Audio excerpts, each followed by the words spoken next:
Good afternoon, Knights. We're here with Arcadia University women's soccer head coach Rick Brownell as we preview the Knights' 2022 season. Coach, thanks for joining us. Thank you. Now, Coach, let's talk about your expectations for the 2022 season. The 2021 season was, by many accounts, probably not the way that you expected it to go. How do you take a season like last year and mix into this year, and then talk about your expectations for the team? Well, we have two very important things that have evolved since last year. Number one, the team energy focus from last year. We've actually finished the season never stronger as a team and a unity, and so that sort of carried through the offseason. So the training that the players did and the efforts that they've made, the connections they've made with coaching staff, trying to regroup a lot of things. So that's number one. They just did a great job. And then I went to work. I mean, I've been out a long time. COVID really struggled with some certain types of recruiting. I'll just lay it there. But we really went out and brought in a big, giant, solid class this year. So combining everything together, we're just very excited about this year. It's a big transitional year. And I feel like, we've got a long way to go, but it's just nice to have a full squad and ready to go again. Now let's talk about the returning players that you have coming back this year. Can you tell us a little bit about the players that have gained that experience the last couple of years?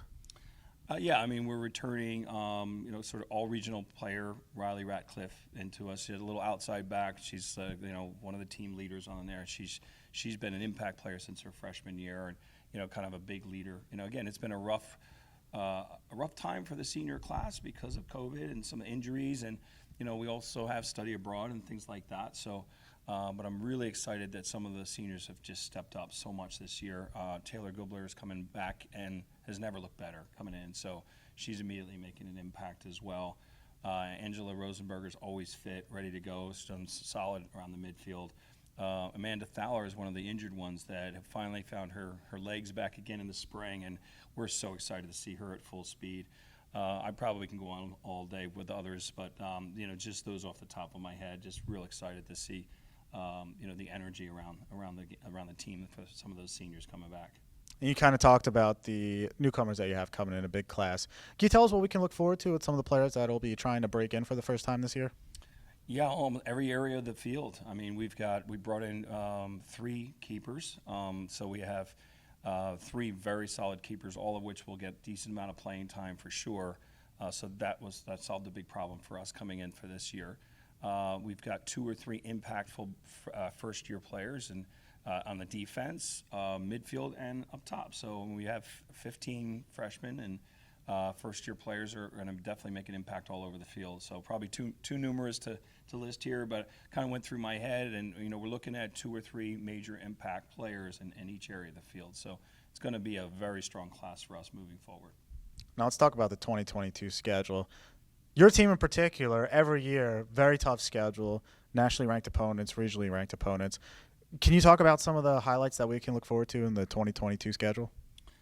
Yeah, I mean, the region is just continues to get stronger and stronger. Some of the teams from the Centennial Conference have done exceptionally well moving forward. So we'll be looking at starting off the season with a few of those. We'll be playing Swarthmore and Haverford, and they host a tournament. So Washington and Lee. So just 3 of our first games coming out of the season is going to be very tough. We play Dickinson a little later. And particularly, our balance of our schedule will certainly be solid all the way through, for sure. Now let's talk about the MAC Freedom. I say this at every single interview, but especially for women's soccer, the MAC Freedom is a very strong conference from top to bottom. Can you tell us a little bit about what your expectations are at the strength of the conference this year? Sure. I mean, we're sort of the newcomers back into the conference, having been to the Commonwealth side playing with Messiah. I mean, we've had more than in our fair share of championship games versus Messiah on that side. Now, on this side, we've got number 1 in the country for a while, Misericordia last year. Stevens is always ranked top 20 in somewhere in the season, if not towards the end. So it's 2 top 20 teams in our conference, and everyone else on the team. A lot of good coaches now have built good programs here, and it's just going to be making the playoffs in this conference in the Freedom it's an honor, and it's going to be a challenge right across the way. We're looking forward to it, actually. So. The Arcadia University women's soccer team kicks off the 2022 season on Thursday when they host Swarthmore College at Jean Lennox West Field. Kickoff scheduled for 7 p.m. Coach, thanks for joining us. Good luck this year. Thanks so much. Appreciate it.